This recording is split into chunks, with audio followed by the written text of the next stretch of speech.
kama unatumia iPhone na hii setting hujaifanya, basi unakosa vitu vingi sana.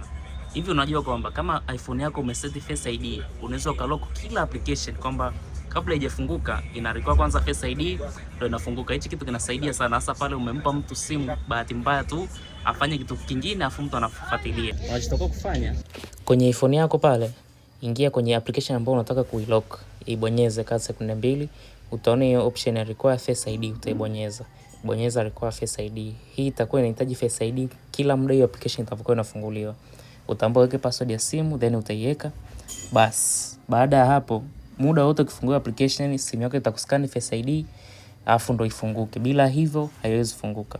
Kama unavyoona hapo nikifungua hapo nimeweka sura yangu pembeni. Kwa hiyo Face ID imeshindwa kusoma, application imekataa kufungua.